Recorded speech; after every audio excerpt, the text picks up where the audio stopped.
Hello and welcome to this Dynamicweb webinar.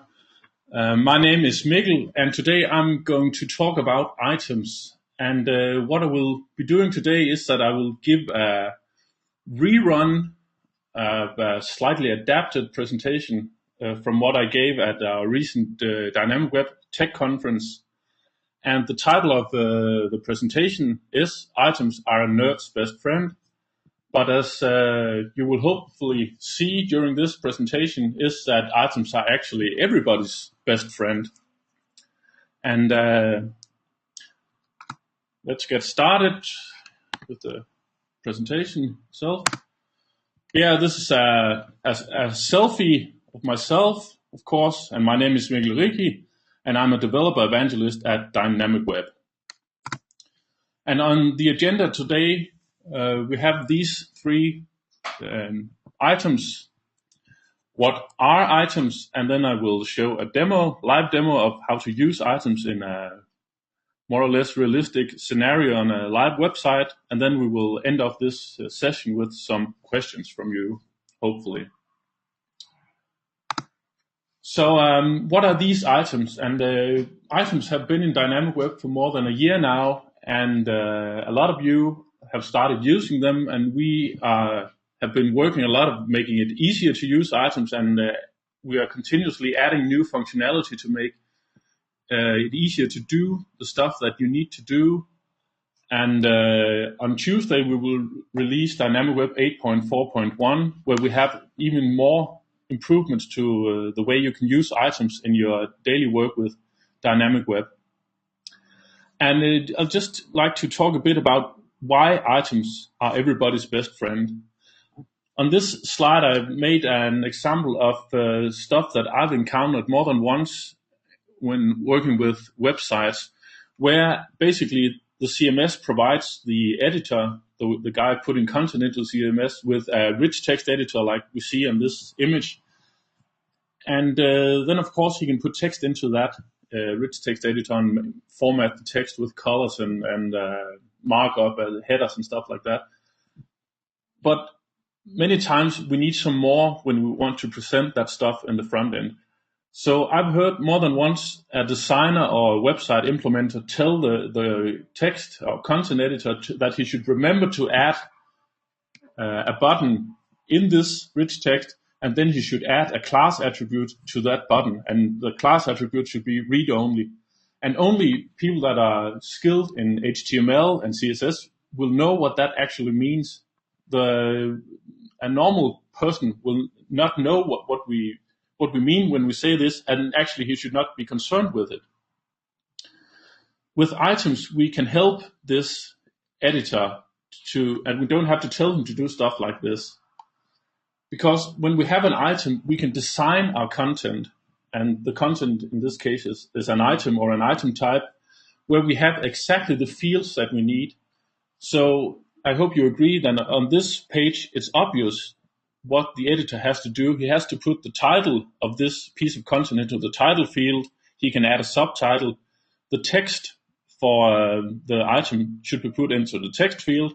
And then he has the possibility of specifying an URL down here at the bottom where we can read more about this item. So this item could be used on the front page of a website, for instance, to give a quick overview of content that's can be found somewhere else on the website.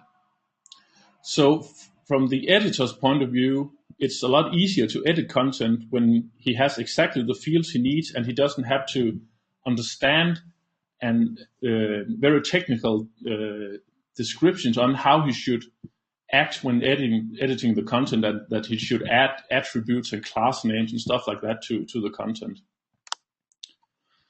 And from a front-end implementer's point of view, items are also a great help, because before items, basically what we could do as a front-end implementer when we were publishing content based on Dynamicweb paragraphs, we could only get the text from the paragraph. Of course, we get images and stuff like that, but assuming we use the rich text editor, we could get the value, and I'm using Razor in this example, but basically in the front end,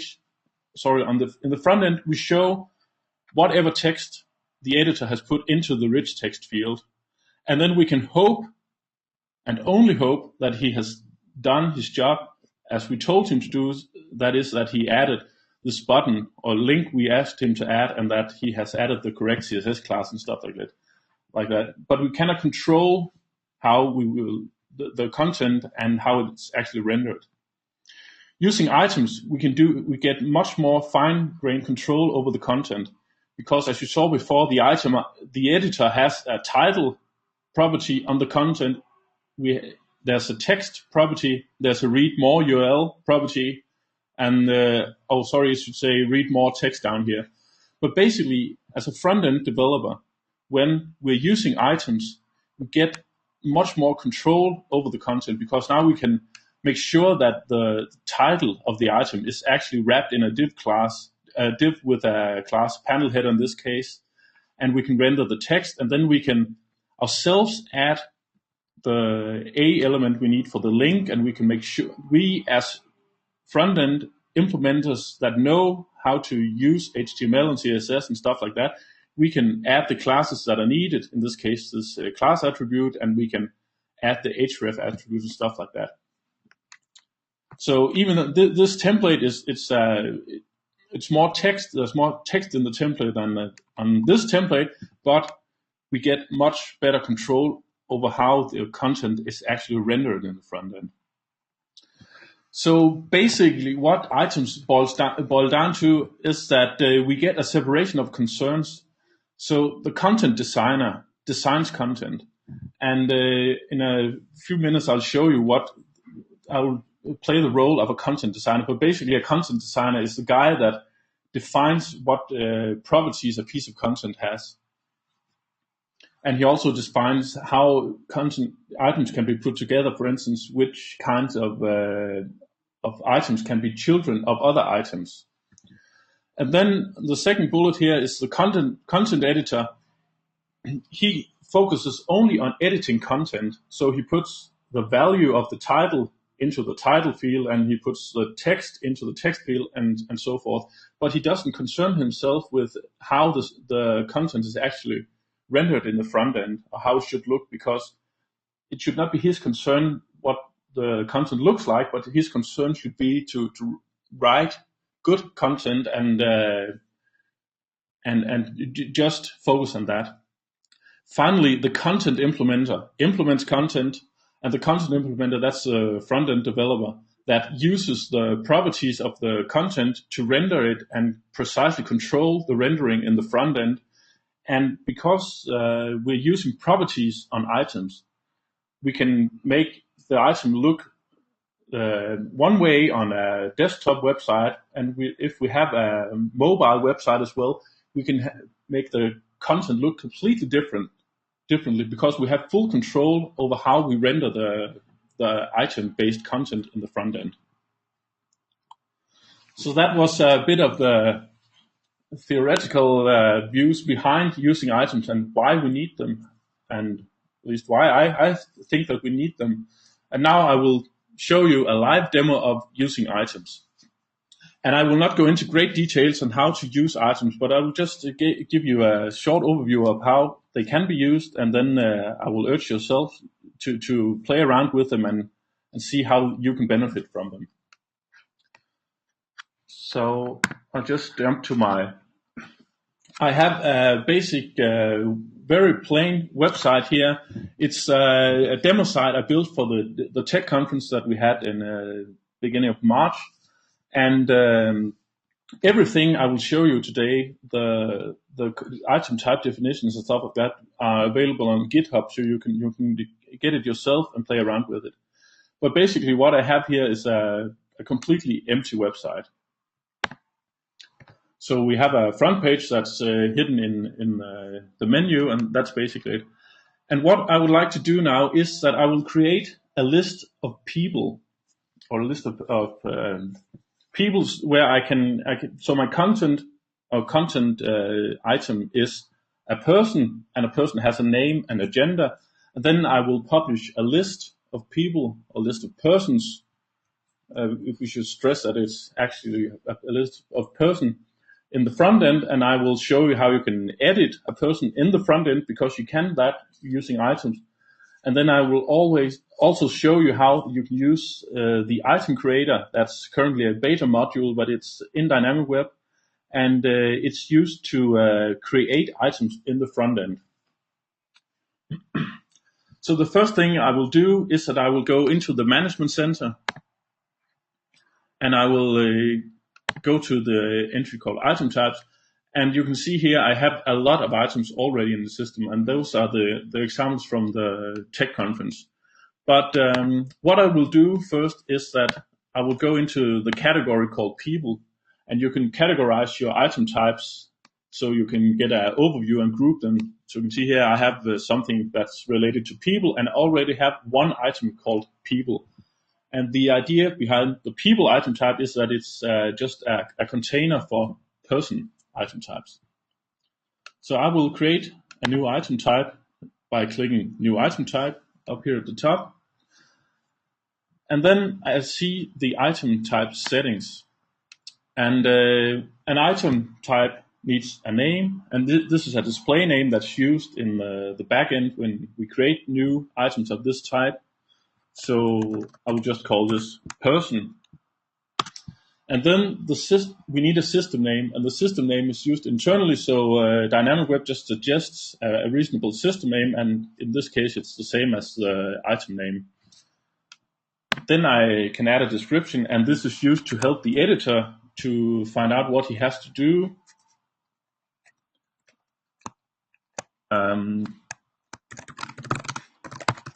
I'll just put something, an item describing,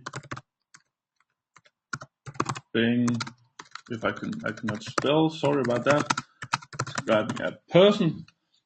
And then I have to decide on how and where I can use this item type. Items can be used for different things in Dynamicweb. They can be used as website and page properties, so that they can basically be used as a way to extend websites and pages with additional properties that may be used in the front end, for instance, to add extra metadata to a page, or to control how the template behaves and stuff like that. And an item can be enabled for use as a page, and that's what I will do today.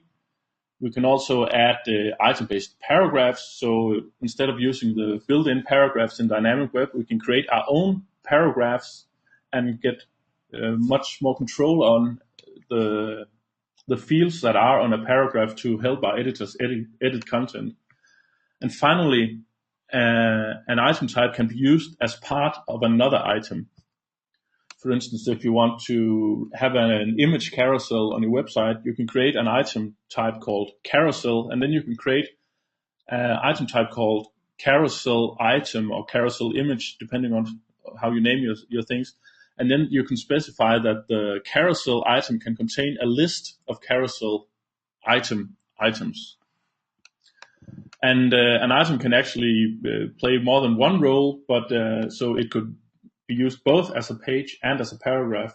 But for now, we'll just make it available as a page. Then we can pick an icon for our item type.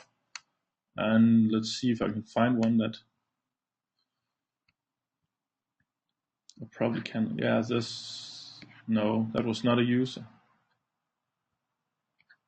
I just pick this nice star, but of course I should find an icon that shows what kind of content this item is.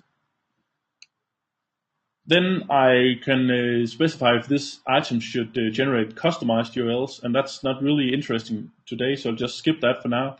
And then finally I can add a category, and this category is just something that's used in the backend to categorize items and to get this nice overview of items over here. Rather than having one long list of item types, you can group them into categories. So I add my person item type to the people category.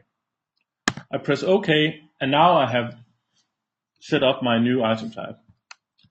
Then I need to add some fields, and that's the properties on my item type. So I click the new field button, and then I have to add the property. And a person for this demonstration has a name, of course.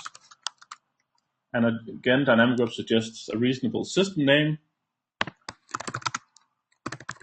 So it's the full name of the person. And then I have to specify what kind of type, what data type this is. And for now, it's just a text, but it could also be a checkbox. So that could be a checkbox indicating whether this person is married or not married. If he's some Boolean property, of course. This new HTML input is new in Dynamicweb 8.4.0, and I'll use that because it help you with a lot of stuff. But basically, it's an HTML of type text. It's basically the same as using this one, but I prefer this HTML5 one. And then there's a lot of settings. I can specify default value. That doesn't really make sense. And then I can say that the name is required, so I cannot create a person without specifying the name. And of course, I can specify an error message if the name field is empty, like this. Then I'll just create another field, call it gender, and for this I will like to use a drop down list. And then I press this icon to the right here, and then I add the new option set. There's something wrong with the layout here. So I'll say he can be a male. And again, the label, that's the display value for use in the backend. But the actual value stored in the database should be male and female, like this.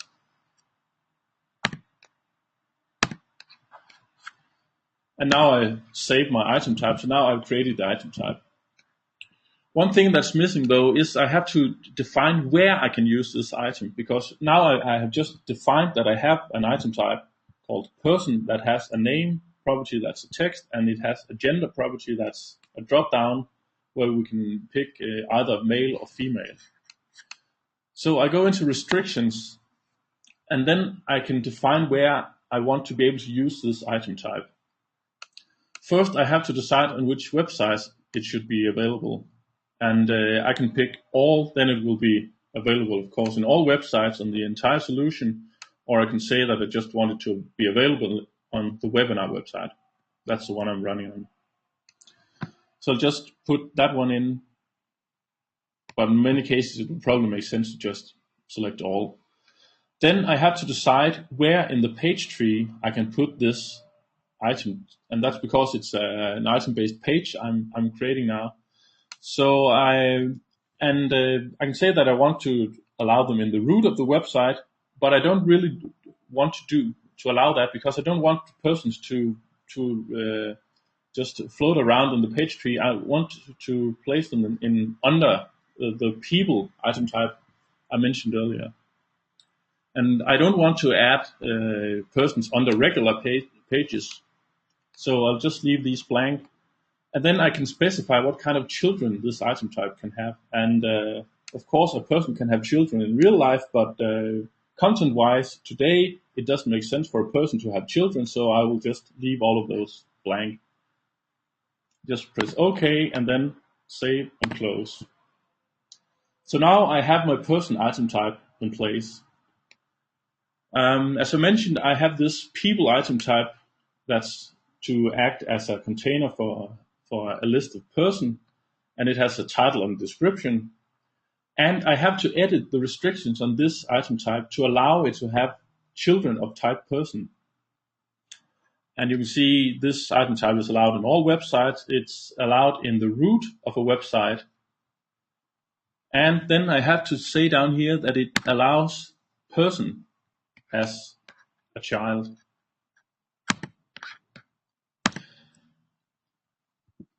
So this is the role of the content designer to design the content and add the right attributes to the item types, and then also make sure to get the right setup to control the structure of the items. And the example here is that we have a people item type that allows person as children. And that's the only place that a person is allowed to be created in the page tree. So now we have the item types in place, and I'll go back to the content. Then I will add a new page. And now here, this is a demo site from the Tech Conference, so there's a lot of example items. But I'll just add a page of type people. I'll call it people. Press OK. And now I have a new page called people, and I have to my item type of type people. You can see that down here at the bottom, what item type it is. And now I have to add this title again. And that's really annoying because in many cases, probably in most cases, I want this page title people to be the title of the item. And in Dynamicweb 8.4.1 that we will release on Tuesday, it will actually be possible to specify on an item type which field should be used as the page title in the page tree. But that's not until Tuesday in 8.4.1.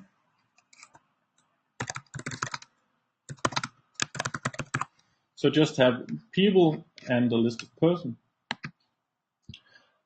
And you can see this is an item-based page, so it has a lot of the properties shared with a page. It has the stuff about it, when it should be published, when it should be unpublished, and it has permissions, it has layout settings and stuff like that. So basically it's a dynamic web page, but it's an item-based page where I have very fine-grained control over the properties of the page. And now if I go to the front end and refresh, then I have my new page in the menu because it's just a page.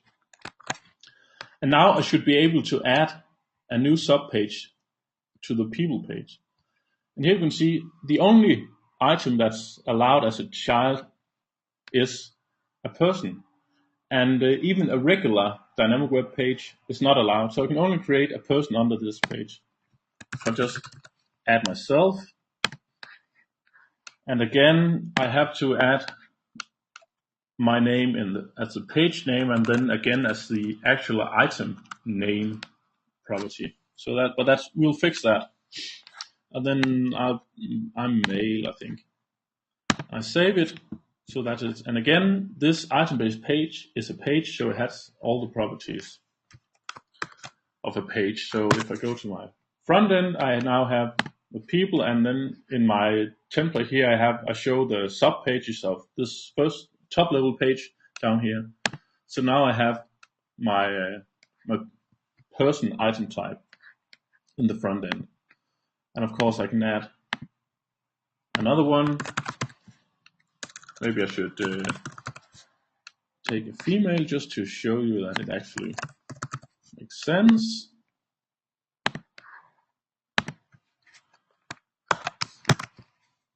So now we have these two. And you can notice up here that it's regular dynamic web pages basically. They have a specific URL, and the customized URL settings actually also work. It uses the title of the page. So far, so good. A problem here is that this front-end template doesn't show the properties of this item type. But of course, we can fix that because it's a page, so it has a template. And I could go in here in the layout on the page and select the template for this page. But I don't want to do that because then if we were to do it like that, then every time the editor adds a new person, he would have to go into the layout settings on the page and pick a new template. Instead, I will edit my website, and then I will go to the layout settings on the website, and then we have an entry here called item page layouts. I click that, and then I see all the items that are available on my website.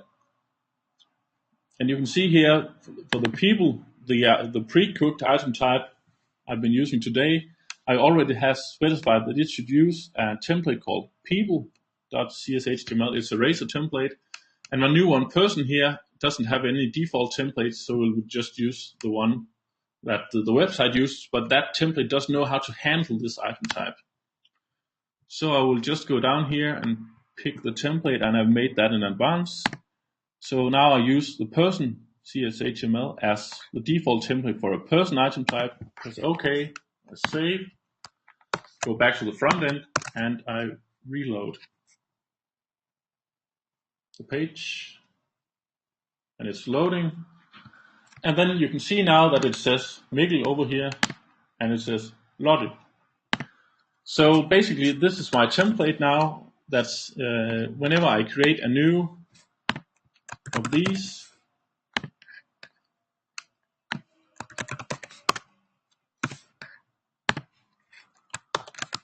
you get a new page, and it shows the stuff. And I'll just quickly show you how this template looks. So I have my design here, Tech Conference, TechConf 2014. And I have the person layout. It's a page template, so it's just in the design folder.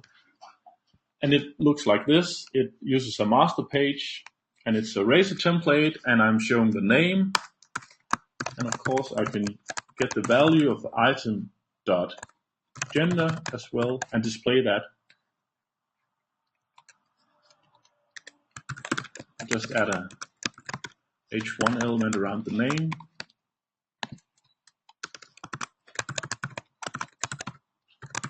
Like this. I save and close. Refresh. So now you can see that James is a male, Lotte is a female, and Mikkel is a male. So that's the way we recommend that you use items. You create your item types, and then you add a template for your items and edit your website settings to use that template for all instances of this item. And you can do the same with item-based paragraphs, where you can create a new paragraph template and connect that to the item type in the layout settings on your website using the item paragraph layout. So that's one way of using. Well, that's the way to use items. Basically, you can add them as pages, and you can show them in your menu. But many times you don't want to do it like that, so you don't want to have this stuff in the menu like this. So of course you can. These item-based pages are just pages, so you can hide them in the menu.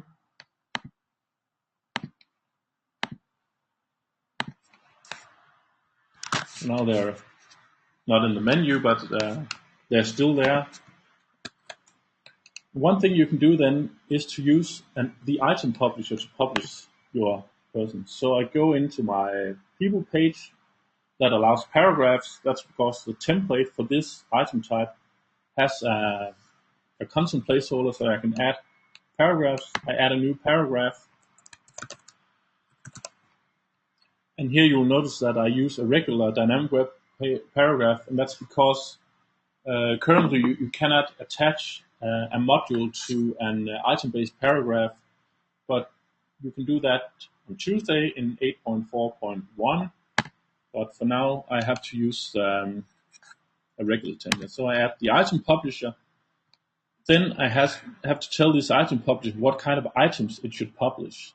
And I, of course, wanted to publish person. And I wanted to select items from under the current page. That's my people page, so I'll leave that. And then I have to specify what fields I want to publish, and I just wanted to publish both my fields. And then there's a lot of template settings down here, but I'll just leave them as they are for now. Save and close, and then I'll go back to my people page and see what happens. So now we actually have the item publisher publishing our pages, our person pages, that's sub-pages of this page, and I can click view, and then I get, this is the the item publisher showing the details of this specific item. And you can see up in the URL actually that it's person, an item type called person with ID 147 that's actually being shown right now. And if I click on the item itself, the current item publisher template I'm using just links to the actual page that's this item. So that's a very nice way to use just the item publisher. Another thing that the item publisher can do is that it can actually let you edit your items. So if we go into the module settings and allow editing of items, then I can edit this.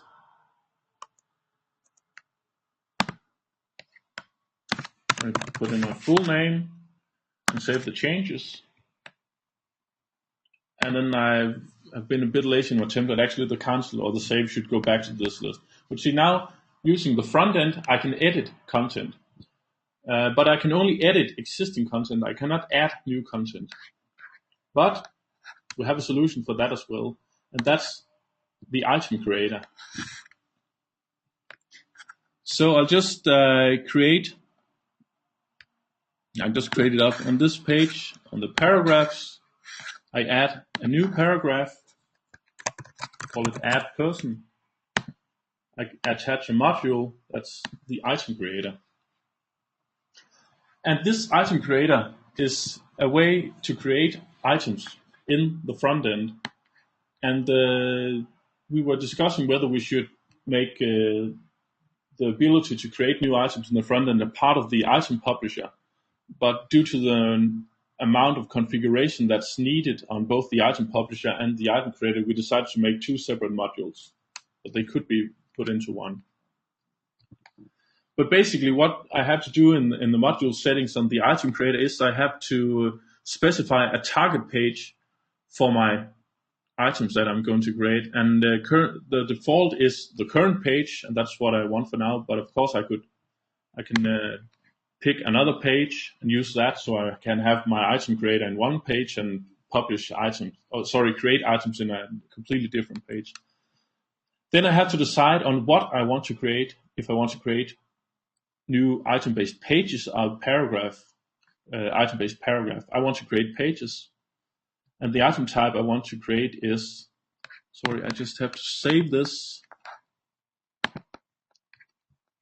and go back in. In the module settings, I create a page, and now there's something wrong.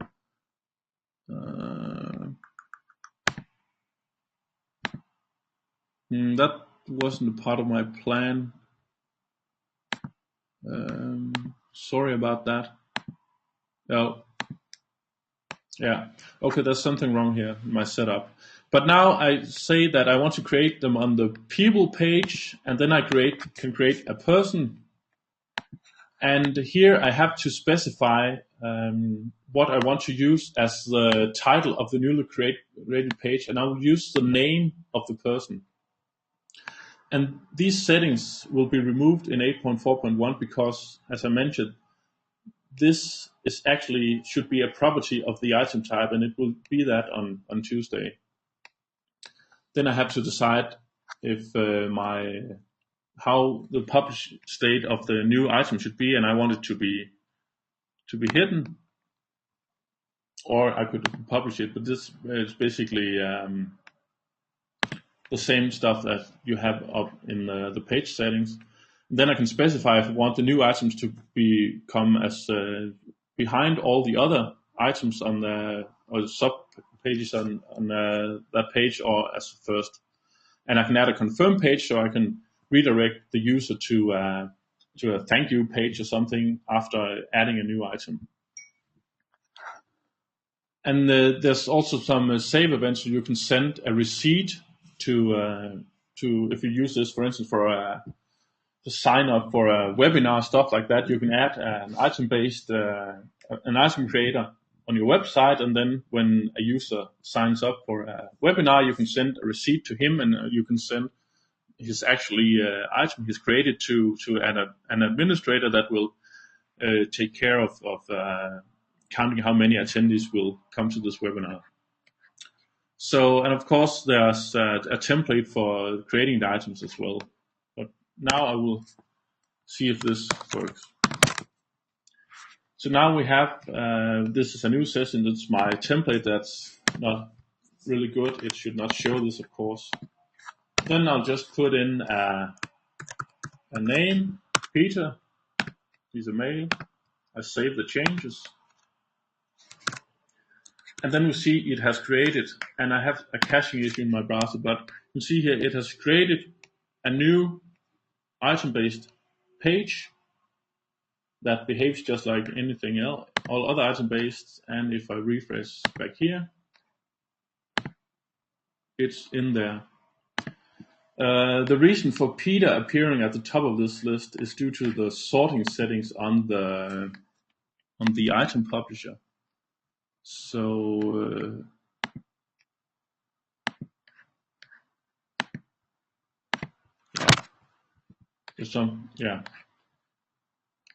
great.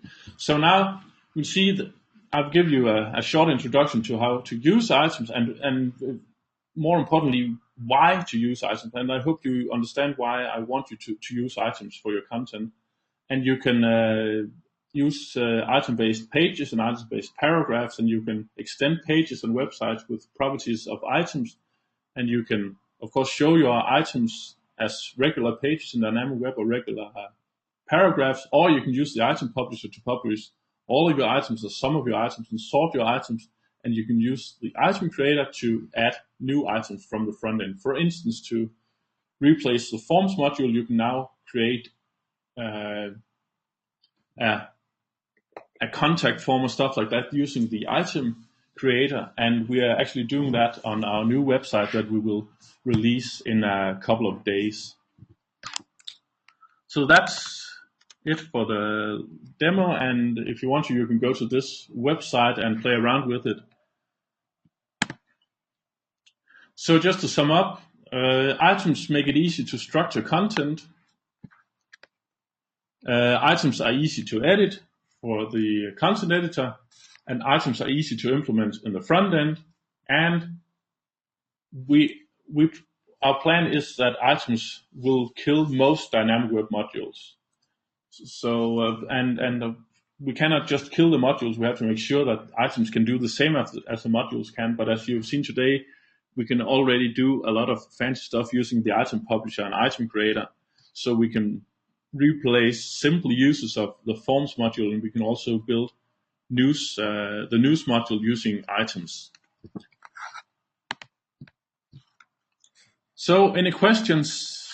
Yes, and I can see there's already a number of questions. I'll just there's a question here if we can import and export item types, and yes, you can do that. Basically, item types are stored as XML files in the file system. So if you take a look in the file system items, there you have some XML files. They're called item type underscore and then the item type name. So we have the new one, person, that I've just created. You take a look at that. It looks like this. So this is an XML file.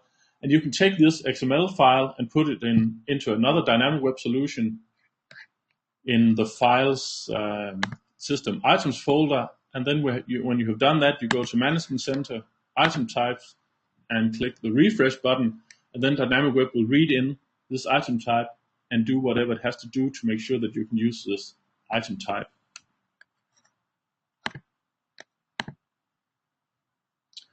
And then there's another question, can item types inherit fields from a master item type?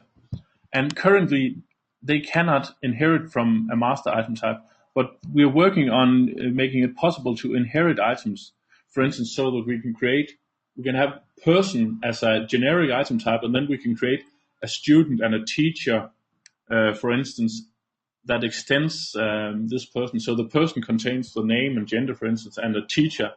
He has the same properties as a person, but he also has a list of courses that he can teach and stuff like that.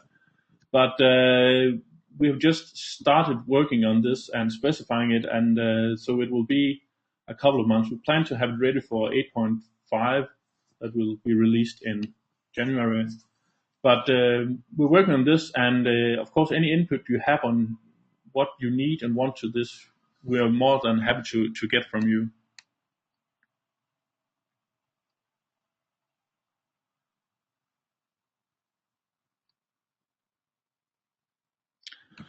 Then there's a question here about templates, embedding default templates in item XML file. That's something we were discussing on the tech conference, and we will not do that because basically the template of an item type, the template used to render an item type is not a property of the item type itself. The item type is only a definition of the item and the properties it has and what kind of other items it may or may not allow as children and stuff like that. So the template should be kept separate from the item types. But what we add to these items and templates in 8.4.1 is that if you have an item type called person, then you can put a page template in your design that's called person as well, and then the system will automatically use that template to render person items. So that goes for page-based items and paragraph-based items. Sorry, item-based paragraphs and item-based pages, that they will look for a template with the same name as the item type and then use that to render the item.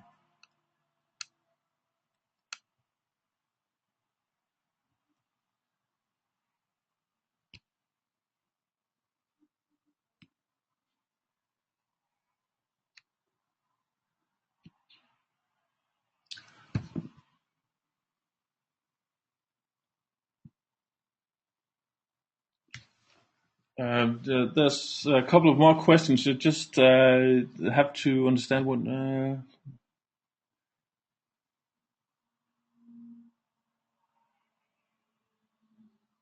There's a question here: if can you hide an item type template so that it does not show in the paragraph drop-down list? On your content placeholder in your layout template, you can control what paragraph templates can be selected. So that's way of limiting it, and you can also on Tuesday in 8.4.1 you can also limit what kind of item types you can create inside a content placeholder. So you can do that if I understand your question correctly. But we are discussing a lot whether you actually need this template selector on paragraphs and pages. And personally, I don't think that you need it because as I see it, it should be a property of an item, how it should be rendered. So I know that there's a real world out there, but I'd like to be able to control my rendering without having the editor to have to pick a template. But we will not remove that possibility, of course. But I think you should consider using some properties. For instance, if you want an item to be highlighted on the front page, I can just show you on this demo site I made. Down here, it says the Silkeborg region and stuff like that. These three pieces of content, they are items, and they all use the same template. And the reason for this one being blue as highlighted is because the content editor has checked a property that's called important on this item.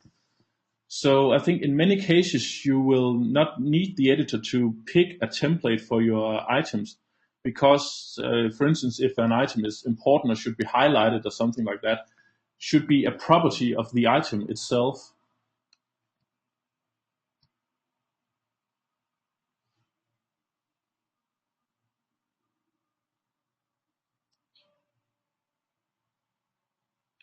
yeah, and then there's a follow up on this. Yeah, that the user can choose the wrong template, and and that's the point I'm trying to get across. Whenever the user has to do something, he will sometimes do it incorrectly, and you can control what templates can be selected in your content placeholder. So you can do most of this, I think, but we may have to work further on limiting stuff and doing stuff like this. And as I mentioned, any input you have on this, please let us know so we can put it into the system.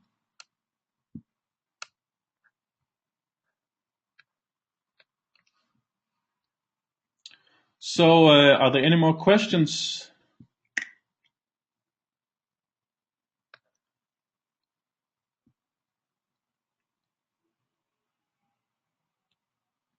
Yeah, okay, there's a lot of suggestions coming. Yeah, we will take those into considerations, that we have to find a way to maybe be able to identify item.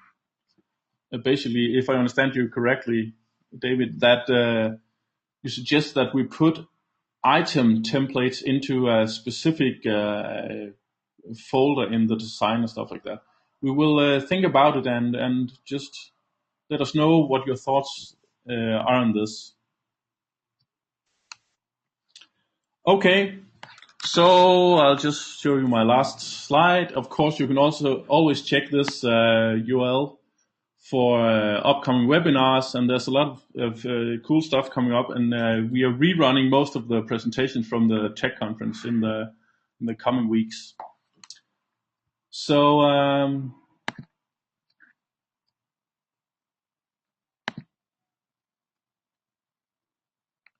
so that's it for now. Thanks for your time, and see you soon on another webinar.